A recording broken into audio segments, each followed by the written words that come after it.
전 세계가 지금 신종 바이러스 확산으로 어려워지고 있는 상황인데요. 그 가운데 유독 미국에서만 실직자 대란이 일어나고 있다는 소식입니다. 그러니까 지난주 미국에서는 300만 명의 실업자가 발생했다고 하는데, 이어서 이번 주에는 약 42만 명의 고용을 책임지고 있는 미국 소매 업체들까지 무급 휴가나 일시 해고 같은 방식으로 인원 감축에 돌입했거든요. 참고로 엊그제 30일 파이낸셜 타임즈의 보도에 따르면 세계적인 의류업체 갭이라는 회사는 미국과 캐나다 직원들의 급여 지급을 보류했고, 메이시스 백화점 같은 경우엔 12만 5천여 명의 직원들 대부분에게 앞으로 무급 휴직을 실시한다고 밝히기도 했습니다. 그리고 콜스 백화점 역시도 12만 2천여 명의 임직원들에게 무급 휴직을 실시케 했고요. 또 엔테일러나 캐스퍼 같은 업체들에게도 무급 휴직이나 급여 지급을 보류하는 조치를 실시한다고 합니다. 게다가 이미 미국에서는 지난 3월달 셋째 주에 실업수당을 청구한 사람들이 328만 명에 달한다고 하거든요. 그러니까 앞으로 약 42만 명의 사람들을 고용하고 있는 백화점이나 의류회사 같은 소매 업체들이 대규모 인력 조정에 나서게 된다면 갈수록 미국에서는 실업자들이 계속 증가할 것으로 예상되는 상황입니다. 그리고 블룸버그 통신에서는 유독 미국에서만 이렇게 실업 대란이 일어나는 이유는 세계 최강국이라는 미국이 사회보장 시스템이 부실하기도 하고 트럼프 행정부의 슈퍼 경기 부양책에 문제가 있기 때문이라고 지적하고 있거든요. 그런데 반면에 다른 나라에서는 사업장 폐쇄 조치를 취한다 해도 근로자들의 임금을 보전해주는 방식으로 일자리 지키기에 나서고 있는 상황인데요. 미국에서는 근로자들을 무급 휴직이나 인원 감축을 해대고만 있으니 실업수당의 기간이나 적용 범위만 늘리고 있는 상황이라는 거예요. 그 한 예로 영국에서는 식당 영업 중단 조치를 취하며 일하는 근로자들에게 한 달 2,500파운드, 우리 돈 약 376만 원 정도의 임금을 약 80%를 보전해주면서 식당 봉쇄 조치가 끝나면 일터에 다시 복귀할 수 있도록 약속을 해주고 있는데, 하지만 지금 미국에서는 실업수당만 타가라는 식으로 말만 해대고 있으니 지난주에만 해도 300만 명이라는 엄청난 사람들이 실직해버리는 사태가 일어났다는 얘기거든요. 더구나 영국에서는 신종 바이러스 때문에 타격을 입은 기업들을 위해서 근로자들을 대규모 해고하지 못하게 3,500억 파운드, 그러니까 우리 돈 약 526조 원의 급여를 지원책으로 쓰고 있는 상황이니까, 그리고 덴마크에서도 일자리 지키기에 나서며 천문학적인 예산을 투입하겠다고 밝혔거든요. 참고로 덴마크 정부에서도 신종 바이러스 때문에 타격을 입은 기업들에게 대규모 해고를 하지 말라며 근로자들 임금을 3개월 동안 75% 정도 보조해 준다고 밝힌 건데요. 그러니까 덴마크 국내 총생산 GDP의 13% 정도를 근로자들 임금을 보전해 주려고 투입했다는 거니까요. 그리고 독일 의회에서도 지난주 쿠어츠 아르바이트라는 정책을 다시 발동시켰는데요. 이 쿠어츠 아르바이트라는 정책은 지난 2008년에 있었던 금융위기 상황에 등장했었던 일자리 대책이거든요. 그래서 독일 내에서 벌어지는 대규모 실직 사태를 막기 위해 근로시간을 줄이는 대신 줄어든 급여의 60%가량을 국가에서 부담해주는 방법이었는데, 이런 대책을 앞으로 3개월간 실시하겠다는 겁니다. 그러니까 미국 행정부에서 앞으로 13주간 2조 5천억 달러 규모의 우리 돈으로 약 3,055조 원이라는 천문학적인 돈을 실업수당이나 중소기업 무상대출에 돈을 쓰는 정책과 다른 나라들이 쓰는 정책은 정반대라는 건데요. 즉 세계 최강의 선진국이라는 미국이 경제가 어려워질 때는 국민들 알기를 아주 우습게 아는 게 아닌가 싶은 생각이 드는데요. 그래서 블룸버그 통신이나 월스트리트저널에서 미국이 이런 슈퍼 부양책을 발효시켜도 실업률이 두 자릿수로 치솟는 문제를 막을 수 없다고 지적을 했는데, 지난달 27일에 통과된 2조 2천억 달러, 약 2,700조 원 규모의 슈퍼 부양책으로는 근로자들을 위한답시고 실업수당 기간이나 범위 확대만을 시켰을 뿐 일자리를 유지할 수 있도록 하는 방법은 아니라는 건데요.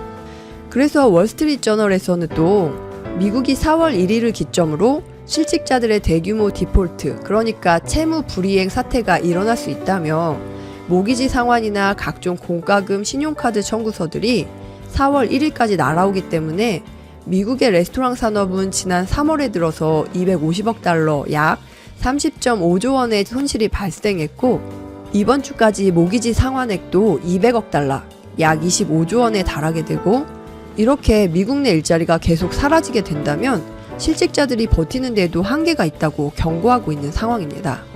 하지만 우리나라에서는 다행히 지난주에도 전해드리지 않았습니까? 지난 3월 1일부터 20일까지 수출이 작년과 비교해 신종 바이러스 상황 속에서도 선빵을 날렸다고 전해드렸는데요. 그런데 그 당시 발표는 3월 20일까지 조사된 수출 실적이라 내심 불안불안하기도 했었는데 다행히 지난 3월달 말까지 수출 실적이 작년과 비교해 0.1% 감소하는 데 그쳤다는 발표가 나왔습니다.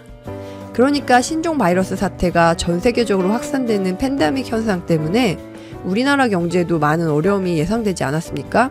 그런데도 다행스럽게 반도체 같은 주력 수출 품목들 수출 물량이 늘어나게 되면서 손실을 최소화했다는 얘기거든요. 참고로 산업통상자원부에서는 지난달 수출이 469억 1천만 달러로 작년 3월에 있었던 수출 실적 470억 달러에 비해서 0.2% 감소했다는 소식입니다. 그런데 더 기쁜 소식이 뭐야 하면 일평균 수출이 19억 5,400만 달러로 6.4% 감소하기는 했지만 두 자릿수 11.9%가 감소했던 2월달보다는 되려 나아진 상황이라는 거예요.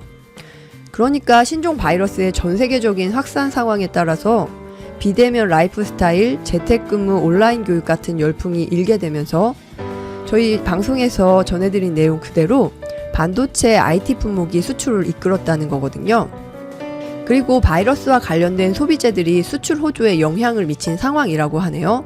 어쨌든 앞으로도 우리나라 제품을 수입하는 나라들 입장이라면 바이러스로부터 좀 안전한 나라는 대한민국밖에 없다 그런 생각을 하지 않겠습니까? 더구나 대한민국에서 사와야 우리도 진단키트나 의료장비 그리고 데이터 같은 걸 서로 도움받을 수 있다는 생각도 당연히 하지 않을까 싶은데요. 그래서 좀 안전하다고 생각되는 우리나라의 제품을 더 많이 선호할 것 같아서 앞으로는 장기적으로 더 좋아지지 않을까 싶은 생각도 드네요. 오죽했으면 지금 진단키트나 방호복 같은 걸 인도적으로 지원을 해달라, 우리한테 좀 팔아달라라고 부탁하는 나라들이 121개 나라들이라는 거 아닙니까? 참고로 유엔에 가입되어 있는 나라들이 193개 나라들인데요. 거기서 60%가 넘는 나라들이 지금 우리 문재인 대통령한테 밤낮으로 전화를 돌리고 있는 상황이잖아요. 게다가 수출 실적이 감소했던 2월보다도 지난달 3월에서야 바이러스가 본격적으로 확산되고 있는 미국이나 유럽 연합 국가들로부터 수출이 증가세를 나타냈다고 하니까 분명 이 신종 바이러스 팬데믹 현상이 우리 경제에 도움이 되지 않을까 하는 기대를 가질 수밖에 없는 상황이라는 겁니다.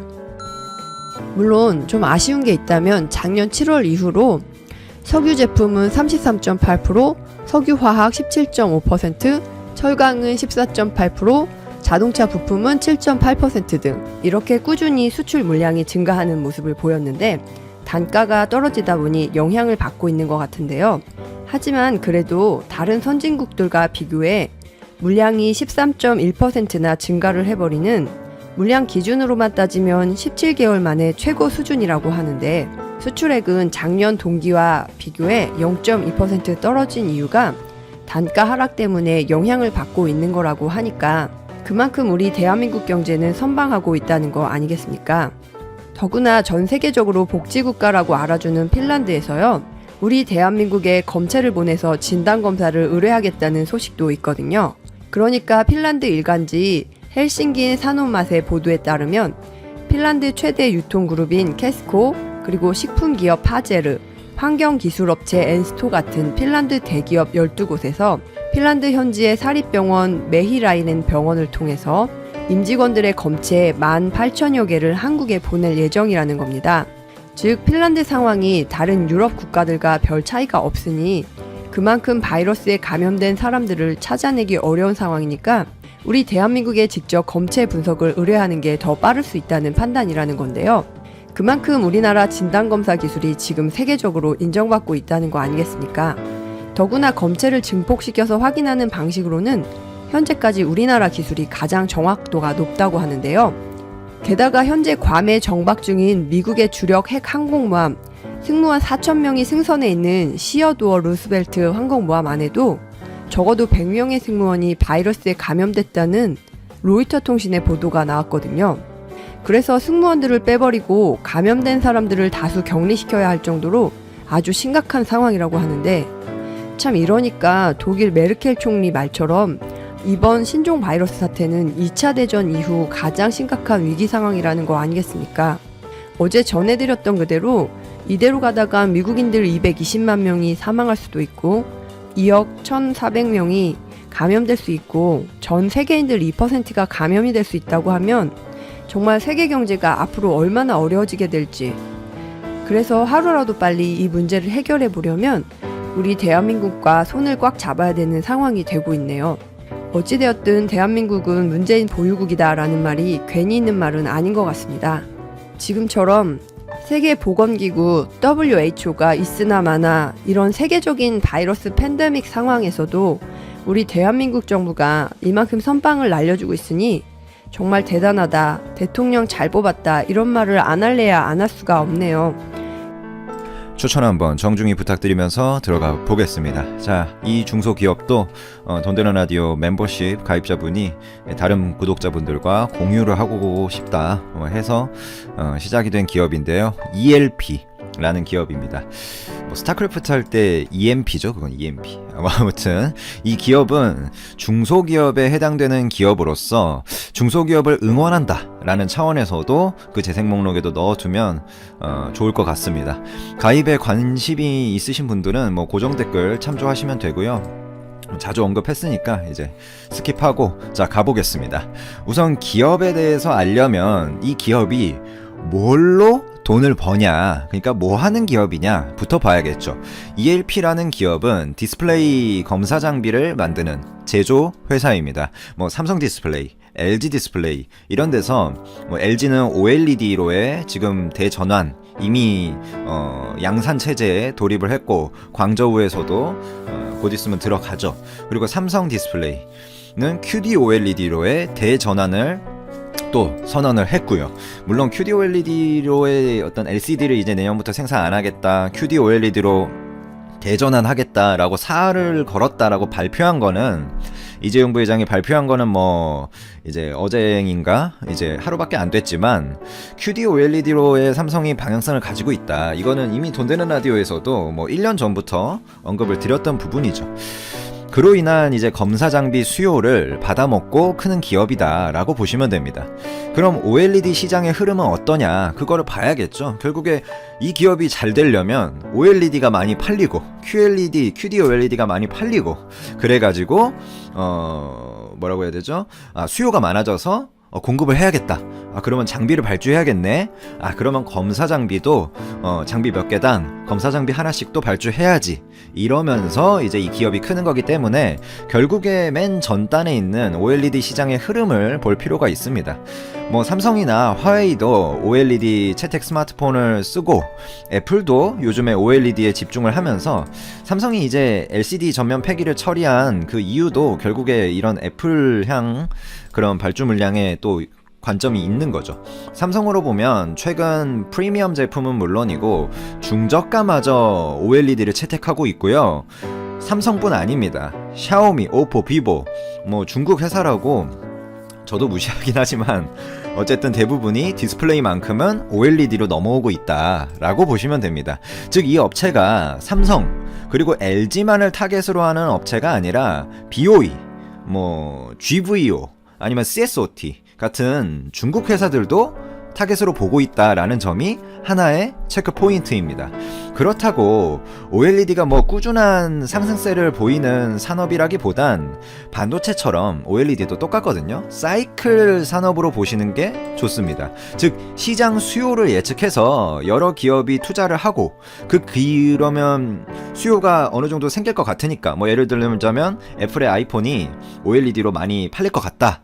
뭐 LG의 OLED TV가 이제 조금 수요가 사람들이 OLED TV로 넘어가는 것 같아 하는 예측이 일단 먼저 있는 거고, 그 다음에 그러면 여러 기업들이 그럼 OLED 많이 만들어서 팔아야겠다 투자를 하고, 그럼 공급이 당연히 증가되겠죠. 그럼 어느 순간에는 초과 공급, 그러니까 경쟁사들끼리 우리 이만큼 할 테니까 너네 이만큼 해. 뭐 이렇게 짜고 하는 게 아니잖아요. 그리고 수요도 변동성이 있고 이런 지금 세계적인 이슈에 의해서 또 수요가 감소하기도 하고 하니까 초과 공급 라인이 오면 이제 투자 축소가 이루어지겠죠. 당연히 수율이나 단가 확보를 해야 되니까. 그러면 투자 축소가 이루어지면 수요는 OLED 같은 경우에는 일단 향후 뭐 한 몇 년간은 수요가 증가세에 있으니까 수요는 꾸준히 증가하는데 초과 공급으로 갔다가 다시 이제 투자 축소가 이루어지면 다시 공급이 필요한 시기가 오고 이게 하나의 어떤 순환 사이클을 형성하는 거죠. 이 기업의 기술력을 따지려면 물론 뭐 자세히 보려면 논문부터 수없이 공부를 해야겠지만 저희가 지금은 기업의 개요만 간단히 보는 시간이기 때문에 만약에 뭐 이 기업에 진짜 관심이 깊다 하시는 분은 뭐 사업 보고부터 시작해서 관련 디스플레이 어떤 애널리스트의 보고서라든지 하다못해 그리고 뭐 깊이 보려면 이제 논문까지 수없이 공부를 해야겠죠. 하지만 이제 저희는 그냥 재미로 기업 개요 정도 공유를 하는 차원이니까 간단히 두 가지 포인트 정도 짚어보면 크게 틀리지는 않을 것 같아요. 우선 1999년에 설립한 회사로 업력이 일단 상당히 있다. 이것도 굉장히 중요하거든요. 업력이 길다고 해서 뭐 기술력이 좋고 이런 이야기도 있지만 그 사업자하고 그러니까 뭐 예를 들어 삼성 디스플레이하고도 10몇 년, 15년이 넘는 고객사 관계에 있거든요. 이런 것들이 신규 회사가 진입하기에 분명히 진입 장벽으로 존재합니다. TSMC가 파운드리에서 업력이 좋은 것도 다 의미가 있는 거고요. 그래서 삼성이 최근에 대규모 투자를 하고 있지만 파운드리에서 점유율이 좀 기술력이 분명히 뛰어난데도 지지부진한 면도 그런 거랑 관련이 있죠. 그래서 업력이 중요한데 업력이 상당히 있다라는 부분. 그리고 세계에서 가장 수준이 높은 디스플레이 기업이 어딜까요? 당연히 삼성이랑 LG입니다.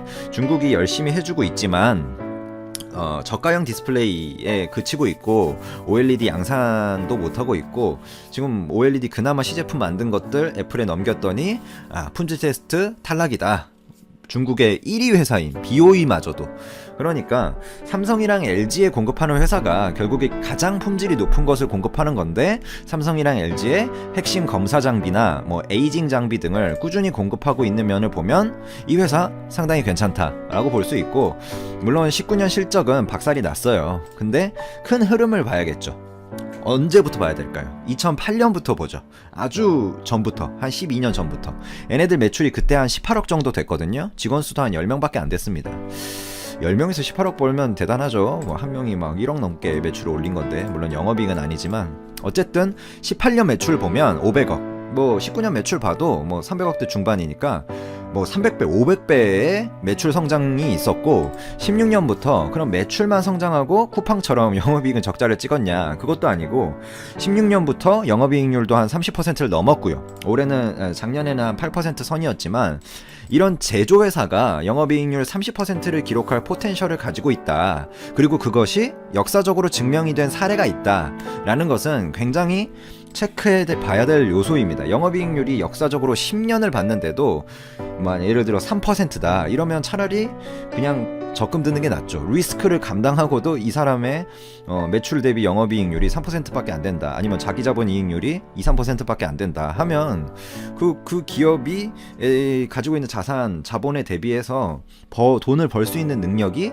10년간에 걸쳐서 별로 안 된다라고 인증이 된 거니까. 근데 이거는 이 기업은 어느 정도 그런 돈 벌 수 있는 포텐셜은 가지고 있다.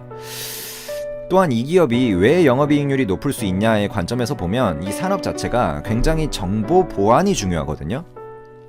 생각을 해보시면 테스트 장비잖아요. 그러면 테스트 장비로 이 어떤 디스플레이 패널이 진짜 잘 만들어졌는지, 어떤 파티클에서 오염은 없는지 이런 것들을 정밀하게 보려면 그 장비에 기록 데이터가 다 남게 돼 있고 계속 CS를 하기 때문에 그 CS 엔지니어들도 다 기록 데이터를 보고 같이 정보를 공유하면서 뭐 하다못해 수율이나 이 디스플레이 업체의 어떤 내부 정보들, 기밀 정보들이 기반이 돼서 만들어지기 때문에 왜냐하면 정확한 점검을 위해서는 소수 벤더로 유지되는 산업일 수밖에 없고 고객 맞춤형 검사 장비가 많습니다. 이 말은 얘네가 한번 OLED, QD-OLED 삼성이나 LG 거를 이미 먹으면 뭐 예를 들자면 반도체로 치면 ASML 같은 거죠. 산업 사이클에 의해서 물론 변동은 있겠지만 다른 회사 제품으로 갈아타는 것은 쉽지는 않다. 즉 모트, 해자가 기술적으로 산업 구조적으로 어느 정도는 있다. 물론 그게 무슨 얘네들 아니면 안 돼는 아니지만 어느 정도 분명히 있긴 하다. 갈아타긴 쉽지 않다. 그러면 이제 앞으로의 미래를 한번 보면 롤러블, 폴더블, 웨어러블 이런 쪽으로 디스플레이가 가고 검사 장비도 R&D도 이미 그쪽으로 갈 텐데 R&D 단계는 이미 이 회사도 마쳤고 그 검사 장비에 대해서 실제로 LG 롤러블 TV가 나왔던 것도 이 회사 자비의 어떤 검사 장비를 거친 제품입니다. 또한 이제 19년도 재무제표를 보면 물론 매출도 많이 줄고 영업이익도 줄고 하는 면에서 부정적으로 보는 애널리스트 분들이 많은 것 같은데 원래 내수 비중이 절대적으로 제가 하나의 포인트를 보면 내수 비중이 절대적으로 있는 회사였어요. 그러니까 수출 비중이 한 20%밖에 안 되는 회사였습니다. 근데 19년도에 매출이 줄은 건 맞아요. 영업이익도 줄었습니다. 하지만 중국향 매출이 늘어나면서 수출만 놓고 보면 매출이 2배 뛰었거든요. 내수가 3분의 1 토막 나서 그렇지. 개인 그러니까 원래 내수가 한 400억 정도 해줬는데 그게 이제 1500억 정도밖에 안 되고 수출은 원래 100억 정도밖에 안 해줬는데 200억이 났단 말이죠. 때문에 개인적으로 수출량 중국향이겠죠. 그런 것 쪽이 계속 늘면서 국내 디스플레이 사이클도 어차피 오르락 내리락 하는 사이클이기 때문에 수출량이 늘고 있다라는 측면에서는 나쁘게 볼 재무제표는 아니다 라고 판단을 하고요. 주가나 영업이익만 보면 이 회사 다운사이클에 들었고 적자까지 보는 거 아니야 라고 생각할 수도 있지만 부채 비율도 그러면 회사가 버틸 수 있냐를 봐야겠죠. 만약에 그런 단계까지 생각하면 저희가 미래를 알 수 없는 거니까 그런 단계도 고려할 수 있단 말이죠. 근데 부채 비율도 매우 건전하고요. 자본이 700억에 달하는데 부채가 64억밖에 없습니다. 무차입 경영이죠 거의. 즉 제가 주가 같은 거를 맞추지 못합니다. 매수매도 판단도 못하고 그래서 제가 말씀드린 것 같고 매수매도를 하시면 안 되는데 그냥 기업으로 보면 삼성이나 LG가 한창 OLED 증설을 하면서 발주를 많이 냈어요. 차세대 발주를. 그래서 매출이 18년도까지 수직적으로 말도 안 되게 상승을 하고 영업이익률도 하늘 모르는 높은 줄 모르고 올라가다가 조금 다운 사이클에 와 있다 정도로 보시면 나쁘지 않을 것 같고요.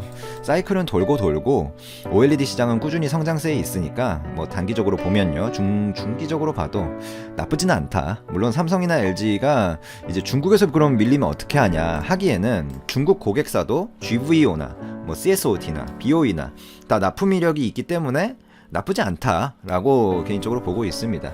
최근 이슈는 역시나 삼성의 QD 사업 전환 가속도를 가장 중요하게 볼 수 있을 것 같고요. LG의 OLED 산업도 있겠지만 저는 개인적으로 이 기업에 대해서 정확히 알려면 중국 디스플레이 업계의 동향에 대해서 예의주시할 필요가 있다라고 판단을 합니다. 이 기업은 실제로 중국 디스플레이 업체들한테 많이 납품도 하고 거기가 미래 성장성으로 보면 왜냐면 삼성 LG랑은 이미 돈독하기 때문에 그쪽이 성장성이 크다. 삼성이나 LG도 물론 펀더멘털적으로 가져가야 되겠지만 그리고 중국이 한국의 디스플레이 기술 수준을 넘어서는 것은 향후 5년 10년을 봐도 10년을 보면 또 얘기가 다르지만 향후 5년까지는 개인적으로도 거의 불가능으로 봅니다.